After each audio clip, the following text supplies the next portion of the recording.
하루 중 시간대에 따라서 탄수화물 개수나 교정 개수를 조정할 수 있는 것이 펌프의 되게 중요한 장점이라고 하더라고요. 그 방법을 좀 설명해 주실 수 있을까요? 안녕하세요. 경희대학교 병원 당뇨병 교육간호사 박혜은입니다. 서울 순천향대학교 병원 당뇨교육간호사 백영원입니다.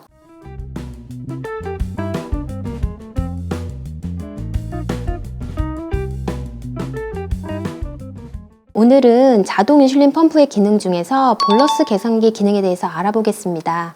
볼러스라는 개념이 조금 어려워서 자세히 알아보도록 할 건데요. 선생님, 먼저 볼러스란 어떤 의미인가요? 볼러스의 사전적 정의는 한꺼번에 분비되거나 투여한다는 뜻입니다. 볼러스 주입은 식사 볼러스와 교정 볼러스로 나눌 수 있는데요. 우리가 음식을 먹으면 음식물 속의 탄수화물 때문에 갑자기 혈당이 증가하게 되고 식후 혈당 조절을 위해서 체내에서 많은 양의 인슐린이 필요하게 됩니다. 이 필요한 인슐린을 식사나 간식 볼러스, 탄수화물 볼러스라고 말하고 있는데요. 인슐린 펜과 비교해보면 초속혈성 인슐린의 기준 용량을 음식 섭취 전에 미리 주입해서 식후 혈당 조절을 하는 것과 같은 의미입니다. 교정 볼러스는 고혈당의 교정을 위해 인슐린을 추가로 주입하는 것을 말하고, 인슐린 펜과 비교해보면 초속혈성 인슐린의 교정 용량과 같은 개념입니다. 초속혈성 인슐린의 기준 용량과 교정 용량의 개념이 헷갈리시면 인슐린 치료의 정석 재생 목록으로 가셔서 초속혈성 인슐린의 조정 방법을 들어보시면 좋을 것 같습니다. 인슐린 펌프의 최대 장점 중 하나가 볼러스를 자동으로 계산해주는 볼러스 계산기가 있다고 하던데요. 볼러스 계산기 설정을 위해서는 어떻게 해야 할까요? 최근 사용하는 인슐린 펌프는 볼러스 계산기 기능이 내장되어 있어 이를 활용하시면 매우 편리하게 사용할 수 있지만 초기 세팅은 하셔야 합니다. 인슐린 펌프 초기 세팅을 위해서는 목표 혈당, 탄수화물 개수, 교정 개수, 인슐린 지속 시간과 활성 인슐린에 대한 개념을 알아야 합니다. 목표 혈당은 보통 120에서 130으로 세팅하지만 개인에 따라 달라질 수 있습니다. 탄수화물 개수는 인슐린 1단위가 조절하는 탄수화물의 양을 말합니다. 초기 탄수화물 개수 계산법은요, 다음과 같습니다. 효과적인 혈당 조절을 위해서는 본인만의 탄수화물 다이어리를 만들고 교정하는 것이 좋은데요. 이를 위해서는 영양교육이 필요합니다. 교정 개수는 인슐린 1단위가 조절하는 포도당을 말하며 다음과 같이 보통은 1800 법칙을 사용합니다. 다음은 인슐린 지속시간입니다. 인슐린 지속시간은 보통 4시간에서 6시간으로 계산하는데요. 활성 인슐린은 체내 남아있는 인슐린 양을 말하며, 이는 인슐린을 과하게 주입하는 오류를 막아 저혈당을 예방하는 지표이기도 합니다. 정리하면 볼러스 인슐린 용량은 탄수화물 볼러스에 교정 인슐린을 더해서 여기서 활성 인슐린을 뺀 값이라고 할 수 있겠습니다. 지금까지는 인슐린 펜만 써봤고 펌프가 처음인 분들은 일단 용어부터 굉장히 어렵게 느껴질 것 같거든요. 펌프가 이렇게 복잡한 것이구나 하는 생각도 드실 것 같은데요. 인슐린 펌프를 처음 써보시는 경우에 조금 더 쉽게 볼러스 계산기를 설정할 수 있는 방법이 있을까요? 인슐린 펜으로 다해 인슐린 주사요법을 하신 분이면 인슐린 펌프의 설정도 그리 어렵지 않습니다. 펜으로 식전에 초속혈성 인슐린 주사를 맞았을 때 그림의 빨간색 화살표처럼 식사 4시간 후의 혈당이 식사 전의 혈당과 비슷하게 나오는 용량이 기준 용량인데요. 보통 밥 한 공기를 드시는 분이었다면 탄수화물이 70g이니까 기준 용량이 7단위였다면 인슐린 7단위가 탄수화물 70g을 담당하는 것이 되니까요. 70 나누기 7해서 탄수화물 개수는 10이 됩니다. 아침, 점심, 저녁 식사가 다른 경우가 많으니까요. 별도로 계산하는 것이 좋고요. 보통 300에서 450 정도의 숫자를 하루 총 인슐린 용량으로 나누면 되고, 인슐린 펌프를 설정할 때 그대로 적용하실 수 있습니다.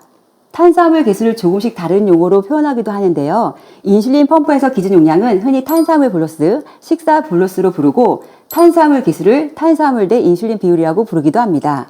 꼭 탄수화물 개수를 공식으로 계산 안 해도 원래 쓰시던 기준 용량하고 식사량을 알면 되는군요. 그 예시에서 보여주셨던 계산에 교정 볼러스, 교정 개수란 용어도 있던데 이건 어떤 뜻일까요? 식전 혈당이 목표 범위를 벗어나 높게 체크된 상태에서 기준 용량만 맞으면 식후 4-5시간에 또 고혈당이 나올 수밖에 없습니다. 이때 교정 용량을 좀 더 사용해 주시는 것이 좋습니다. 기준 용량을 인슐린 펌프에서는 탄수화물 볼러스라고 부르고 교정 용량을 교정 볼러스라고 부릅니다. 보통 경험적으로 1800이라는 숫자를 하루 총 인슐린 용량, 즉 기저 인슐린과 초속혈성 인슐린 용량을 모두 합친 숫자로 나누면 초속혈성 인슐린 1단위를 더 썼을 때 혈당이 몇이 떨어지는지를 추정하는 교정 개수가 나오게 되는데요. 이 숫자를 인슐린 펌프에도 그대로 사용하시면 됩니다. 인슐린 펌프에서 교정 용량은 교정 볼러스라고 부르고 교정 개수를 인슐린 감수성 지수, 인슐린 민감도 지수라고 부르기도 합니다. 전혀 어려운 말이 아니라 주사로 쓸 때 벌써 활용하고 있던 개념이었네요. 만약에 이 내용이 어렵게 느껴지시는 분이 있다면 아까 말씀드린 것 같이 인슐린 치료의 정석, 초속효성 인슐린의 조정 방법을 먼저 보시면 쉽게 이해가 될 것 같습니다. 그런데 펜으로 주사할 때도 보면 탄수화물 개수나 교정 개수가 하루 종일 같지가 않거든요. 아침에 점심 저녁보다 초속효성 인슐린이 더 많이 필요하다고 하시는 분도 계시고 하루 중 시간대에 따라서 탄수화물 개수나 교정 개수를 조정할 수 있는 것이 펌프의 되게 중요한 장점이라고 하더라고요. 그 방법을 좀 설명해 주실 수 있을까요? 하루 중 첫 번째 식사 탄수화물 개수를 낮게 설정해야 하는데요. 만약에 아침을 거르고 점심 식사를 하셨다면 점심의 탄수화물 개수를 낮게 조정해야 합니다. 장시간 공복 후 첫 식사 시에는 인슐린에 대한 민감도가 감소하기 때문입니다. 아침 식사 후 점심을 드셨다면 탄수화물 개수를 10% 높게 설정해야 합니다. 활성 인슐린이라는 문구가 있거든요. 근데 이거는 펜으로 주사할 때는 못 들어본 개념인 것 같은데 어떤 개념인지 좀 설명해 주실 수 있을까요?